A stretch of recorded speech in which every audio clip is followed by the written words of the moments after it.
Welcome to my LMS navigation video, behind the scenes from the teacher's standpoint.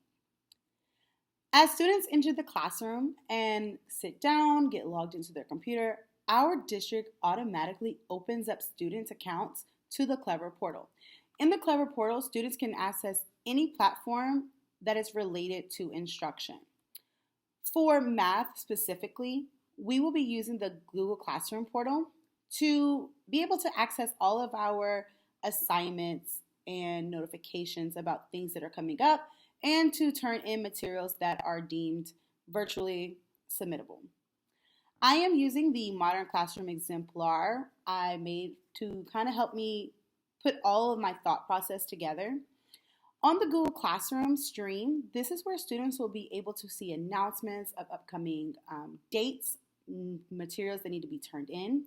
There is an upcoming section on here where it does tell students that an assignment is coming up for the due date and if they turned it in and if they haven't.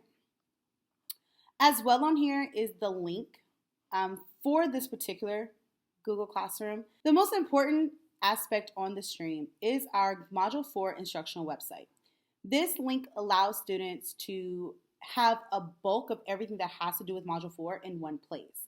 Google Classroom, on the other hand, allows students to submit assignments and to get more in detailed instructions on how to complete individual lessons. If you go to the Classwork tab on the Google Classroom, at the very top, you will see the supporting documents on how to watch the videos. It's a student-facing material for them to kind of go through the process, down to our self-evaluation, how to revise their work, and so on. Underneath is our Module 4 lessons. The very first link, again, is going to be a link to our Module 4 instructional website, followed behind the personal tracker and calendar.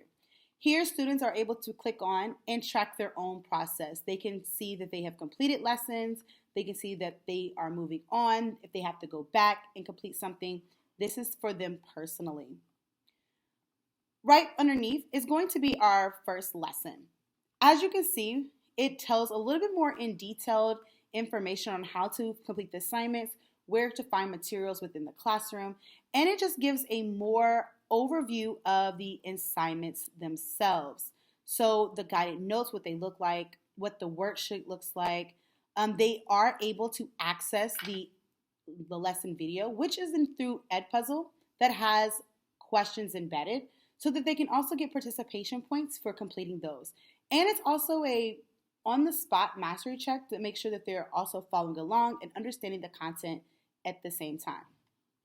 Now let's take a look at our website. The website is great for students who like to see everything at one time and to kind of know what's coming up.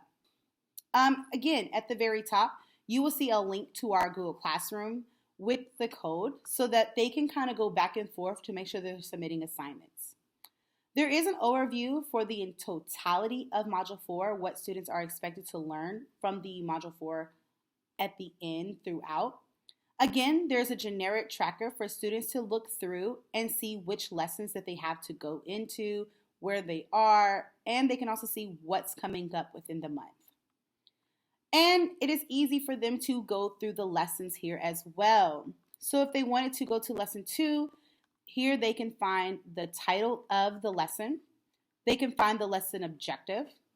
And right to the left of this would be their lesson video that they could play on the spot. This would be great for students who've already completed the Edpuzzle for an assignment, but want to just re-watch that lesson video to kind of reacclimate their learning. Also, it's a very good, their guided notes are here, their must do, their should do, and their aspire to do. So the website kind of breaks it down a little bit more for them to kind of section out their work for them. And of course, their mastery check is on here as well. On the website, all of their how-to student-facing exemplars are here as well. So how to revise, how to self-check, all of these things are here for them in one central location. It's just a way for them to go back and forth between Google Classroom and the website.